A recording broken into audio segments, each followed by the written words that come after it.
Saludos, felicitaciones a la Universidad Nacional Abierta por su 44 aniversario. Es un verdadero placer estar acompañándoles desde este espacio de difusión para presentar en esta ocasión el trabajo titulado Educación para un desarrollo más humano, social e inclusivo. Promover la formación del profesorado parte por el conocimiento que estos deben tener sobre el cuarto objetivo de desarrollo sostenible, ya que constituye una propuesta que amplíe el horizonte y la factibilidad de acción para que muchos docentes e instituciones educativas asuman su liderazgo transformacional en pequeña escala, poniendo ese granito de arena que permita garantizar la tan anhelada educación equitativa, inclusiva y de calidad.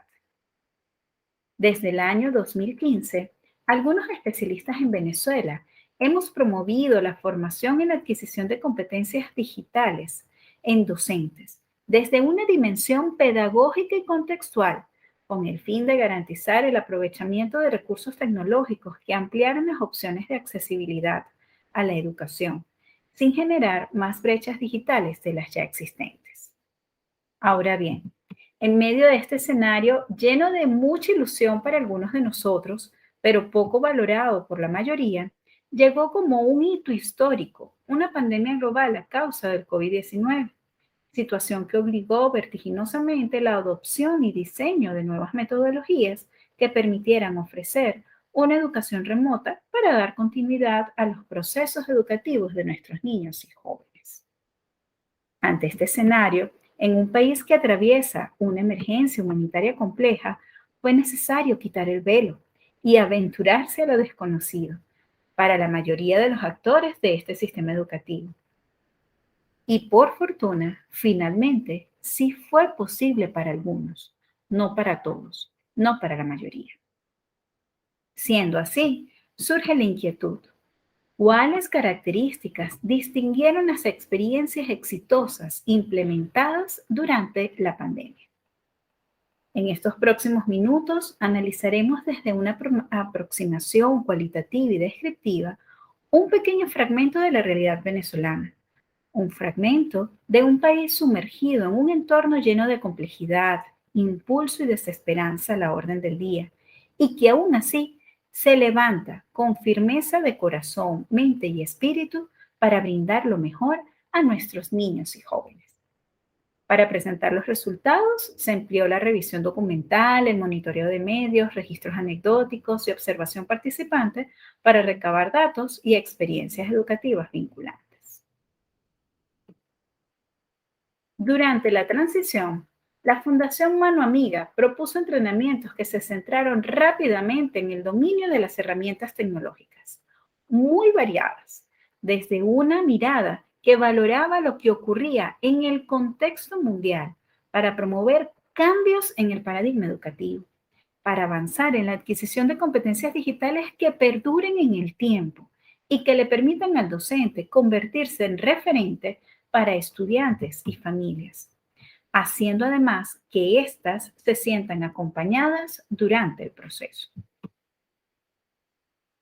Como esa ventana representativa de un pequeño fragmento de la realidad venezolana, la Fundación Mano Amiga logró formar a 6 instituciones y participar en actividades de entrenamiento y difusión a través de otras organizaciones de la sociedad civil aliadas y universidades nacionales, generando un impacto directo en 300 docentes e indirectamente en matrículas escolares alrededor de más de 700, 800 estudiantes. Cada encuentro, cada formación se hacía considerando las variables contextuales de cada institución. En el documento extenso podrán observar que se describen condiciones sobre la situación de la educación en Venezuela, lo que visibiliza el complejo entramado de acciones y opciones que se debía considerar para cada uno de esos entrenamientos. Igualmente se mencionan buenas prácticas y experiencias de las grandes redes educativas de nuestro país, que se convierten en referente para organismos públicos nacionales e internacionales. En este recorrido, por supuesto, se analizó brevemente el programa creado por el ente rector llamado Cada Familia una Escuela, del cual se concluyó que para tratarse del plan del Estado los esfuerzos son insuficientes. A partir del sondeo realizado en medios donde diversos especialistas expresaron su opinión, se encontró como factor en común que las familias no se encuentran preparadas ni disponían tampoco del tiempo necesario para un acompañamiento pedagógico de los niños tal como se prevía en las dimensiones de este plan. La calidad de los programas de televisión con la explicación de contenidos y demostraciones de actividades didácticas, en su mayoría, carecían de calidad educativa y presentaban dificultades en la interpretación en lengua de señas venezolana. Adicionalmente, las guías y las planificaciones dispuestas en la página web carecían de la calidad esperada para asumir el reto de la educación a distancia. No se hallan en formatos accesibles, no se presentan videos con intérpretes en lengua de señas, no presentan subtítulos ni otros sistemas alternativos de comunicación. Las fluctuaciones del servicio eléctrico y la falta de cobertura a Internet son otras limitantes que imposibilitan el acceso a la información, razón por la cual se requería incorporar la radio educativa, cosa que no ocurrió, y además masificar la difusión tanto por TV como por la página web de los distintos contenidos, de manera que en medio de las fluctuaciones eléctricas y del servicio de Internet, las familias y los estudiantes pudieran acceder al contenido, a las actividades, a las guías, a las planificaciones en el momento en el que los servicios se restableciesen. Por supuesto, un contexto de emergencia humanitaria compleja, sumada a las variables mencionadas sobre la situación de la educación en Venezuela y al deficiente programa que se ha presentado, acentuó la crisis social y educativa sin precedentes. Ahora bien, de la transición hacia lo que sí se ha podido construir. El inicio de las formaciones promovidas por Fundación Mano Amiga se centraron en comprender algunas premisas de la educación a distancia, diferenciar los modelos, evaluar lo viable o no para cada contexto según los grupos etarios y a partir de diagnósticos institucionales para conocer la disponibilidad de recursos de las familias y del personal docente. Luego, se establecieron contenidos para distinguir las comunicaciones sincrónicas de las asincrónicas y, por supuesto, articular una secuencia didáctica de ambos componentes, generando una planificación verdaderamente integrada para optimizar la modalidad, donde además se les ofrecía priorizar contenidos procedimentales y actitudinales sobre los conceptuales, atendiendo ambos escenarios, para así poder humanizar el proceso, para poder humanizar lo distante en estos encuentros de tiempo real. Por supuesto que estas variaciones o las fluctuaciones de los servicios tenían que ser una de las variables que especialmente tocaba atender y sobre todo las diferencias o la falta de dispositivos y equipos tecnológicos con las cuales podían contar nuestros docentes.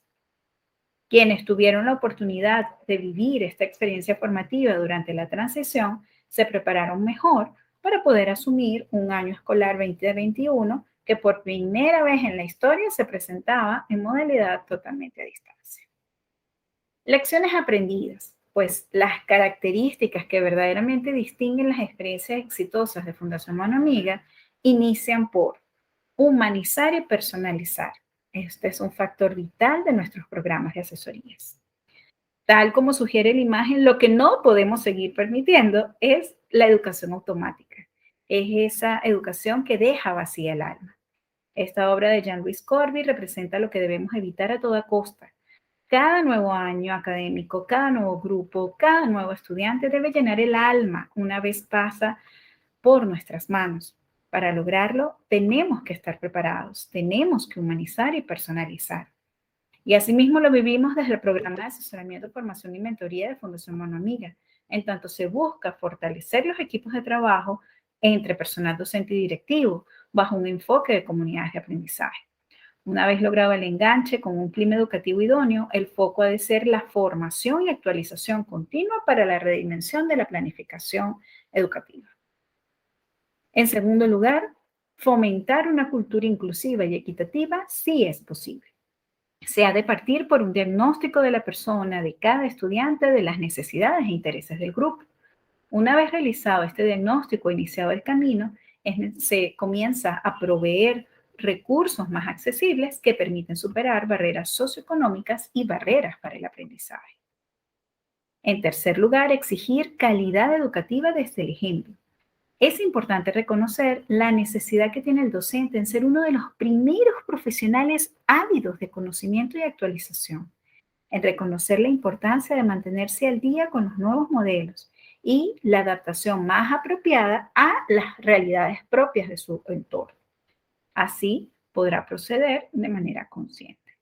Un docente que desarrolle esta capacidad crítica podrá asumir su liderazgo y, por supuesto, brindar certeza a las familias para que valoren su esfuerzo, pero también para que respeten los roles de cada quien.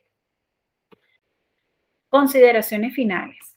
En conclusión, las características del modelo de acompañamiento y formación promovido por Fundación Mano Amiga muestran la ejecución de metodologías que permiten acercarnos a la construcción de una educación más inclusiva, equitativa y de calidad.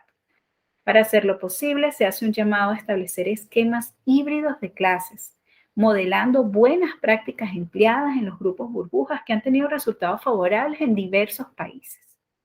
Por último, un factor crucial que no podemos desaprovechar es esta coyuntura para fortalecer los programas de formación docente, ya que este auge post-pandémico constituye la tan esperada oportunidad para dinamizar y actualizar los modelos y prácticas pedagógicas, lo que permitirá cambiar la mirada de la educación de hoy y del futuro, y podremos ampliar la factibilidad de brindar una educación más humana, social e inclusiva. Muchísimas gracias.